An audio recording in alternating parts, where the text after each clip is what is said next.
Hello friends, welcome back to channel महापुरुषों की बातें। सत्संग जी सबको प्यार भरी राधा स्वामी। आइए सुनते हैं कुछ प्रेरणादायक वचन।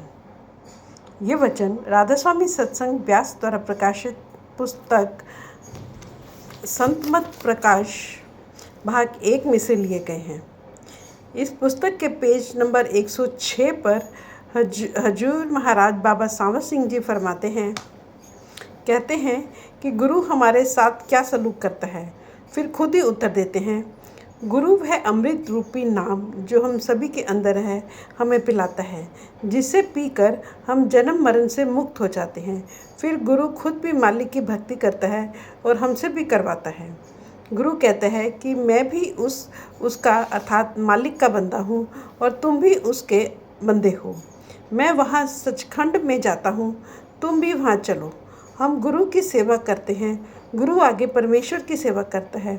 गुरु हमें यहाँ सचखंड में ले जाता है, परमेश्वर के साथ मिलाप करा देता है, परमेश्वर रूप कर देता है। अगर कहीं सच्ची नम्रता, भाव, भक्ति और इंसानियत है तो सतगुरु में है। वे हमें शिक्षा देने के लिए आते हैं।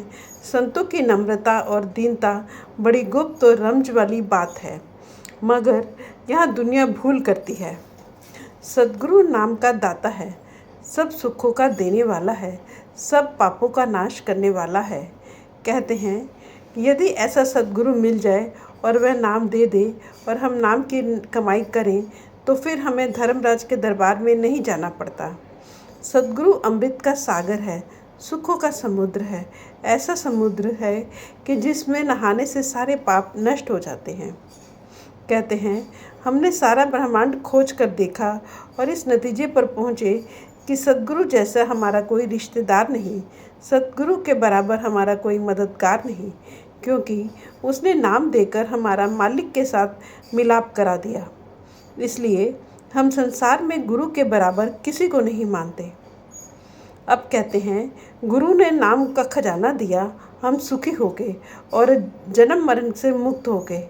हमारी आत्मा रूपी बूंद मालिक रूपी समुद्र में मिलकर समुद्र हो गई। बस भाई राधा स्वामी। सत्संग के बीच में एक सिख पुलिस इंस्पेक्टर ने कहा, हजूर हम वाणी पर विचार नहीं करते, यदि विचार करके देखें तो उसके पीछे चलें तो वह कोई शक नहीं रहने देती। महाराज जी, वाणी के असली मतलब को समझना बड़ा मुश्किल है। मैं ये कहूँगा, ये जो गुरु नानक देव जी, शम्स तबरेज, मौलाना रूम और अन्य फ़कीरों की शिक्षा है कि अंदर खंड ब्रह्मांड है, अंदर मालिक है, अंदर मालिक से मिलने का रास्ता है, ये किसी आदमी का बनाया हुआ नहीं बल्कि परमात्मा का बनाया हुआ है। नेचुरल साइंस रब्बी ज्ञान है। हम इसको ना बढ़ा सकते हैं, ना घटा सकते हैं, ना ही इसमें कोई तब्दीली कर सकते हैं। हमारी ड्यूटी या फ़र्ज तो इसके ज़रिए अंदर जाना है। मेरे पिताजी सूबेदार मेजर थे और साधुओं से मेल मिलाप रखते थे। वे जिस साधु के पास जाते मुझे साथ ले जाते।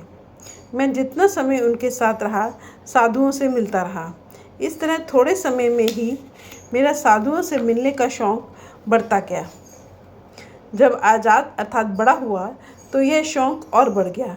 इसमें शक नहीं कि यह रूहानियत प्रैक्टिकल नॉलेज है, अमली ज्ञान है। एक समय था जब मैं खुद कहता था कि गुरु की क्या ज़रूरत है। मैं अपनी पहली ज़िंदगी में किसी सभा का प्रेसिडेंट रहा, किसी का सेक्रेटरी, किसी का कुछ और किसी का कुछ, मगर जब समझ आई तो गुरु ढूंढना पड़ा। जब मैं ग्रंथ साहब पढ़ता था तो उसमें बार बार आता था कि जाओ किसी गुरु के पास। अब जाना पड़ा, इसलिए मैं गुरु की तलाश में हर एक समाज में गया। अगर साधारण से साधारण जाति में भी किसी महात्मा का पता लगा तो वहाँ भी गया। बाग में फूल भी होते हैं और कांटे भी होते हैं।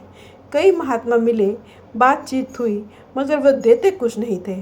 फिर भी मैं कहीं से कोई निंदा का ख्याल लेकर नहीं आया। आखिर में जब मेरी बदली पेशावर में हुई, वहाँ एक फ़कीर देखा। उसने लंगोटी बांधी हुई थी और मस्त होकर बैठा था। कई महीने तक लगातार उसकी सोहबत की। वह कई बार मेरे पास आकर महीना भर रहा, मगर उसने दिया दिलाया कुछ नहीं। हार कर एक रोज़ रात को मैंने उसको घेर लिया और कहा कि आज तो सच सच बता दो। कहता है, अगर सच पूछना है तो अभी तेरा समय नहीं आया। मैंने कहा कि समय आएगा। कहता है कि हाँ आएगा। मैंने कहा कि बताओ वे कौन सा महात्मा है। कहने लगा कि वह खुद ही तेरे पास आ जाएगा। जब मैं बदली होकर कोहमरी पहाड़ पर आया तो बाबा जी महाराज भी वहाँ आ गए। उस वक्त उनके साथ बीबी रुक्को थी। उससे कहने लगे कि हम इस सिख के लिए आए हैं। उसने कहा, इसने तो आपको फतेह भी नहीं बुलाई, अर्थात प्रणाम भी नहीं किया। बाबा जी ने कहा, इस बेचारे को क्या खबर, परसों ये हमारे पास आएगा। बाबा जी महाराज उन दिनों बाबू सुखदयाल के चौबारे पर ठहरे हुए थे और ग्रंथ साहब में से सत्संग करते थे। 2 दिन के बाद मुझसे मेरे एक दोस्त ने कहा कि तुम संतों महात्माओं से मेल मिलाप रखते हो, जाओ आज तुम्हें एक महात्मा के दर्शन कराएं। वह मुझे बाबा जी के पास ले गया। मैं कई दिनों तक उनकी सोहबत में रहा। मैं सवाल करता गया, वे जवाब देते गए। जो मेरे 20 साल की शंकाएं थी वे 4 दिन में खत्म हो गई। मैंने कहा कि नाम दे दो, लेकिन राधा स्वामी नाम ना दो। ये नया सा लफ्ज़ मेरे दिल के अंदर न डालो। तब बाबा जी ने कहा कि कोई वाणी तेरे नित्यनेम में है। मैंने कहा, जी जपजी साहब और जाप साहब मेरे नित्यनेम में है। कहने लगे, जाप साहब में गुरु गोविंद सिंह जी ने मालिक के कितने नाम रखे हैं। मैंने कहा, गिने तो नहीं, मगर मेरे ख्याल से कोई 1200-1400 नाम होंगे। तो कहने लगे, अगर एक महात्मा ने परमात्मा का एक नाम राधा स्वामी रख दिया तो क्या जुल्म हो गया। वह स्वामी जी की पोथी राधा स्वामी सार्वचन नजम रखी हुई थी। एक मजमून निकाल कर दिखा दिया।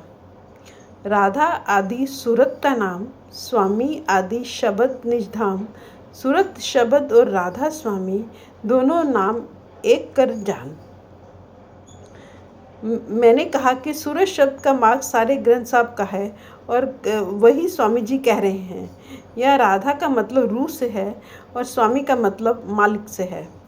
मेरी तसल्ली हो गई। फिर जो दात बख्शनी थी मुझे बख्श दी। मैं 10 दिन की छुट्टी लेकर उनके पास गया था। मेरी जो शंकाएं थी उन्होंने दूर कर दी। सो बिना गुरु के वाणी की समझ ही नहीं आती। Thank you.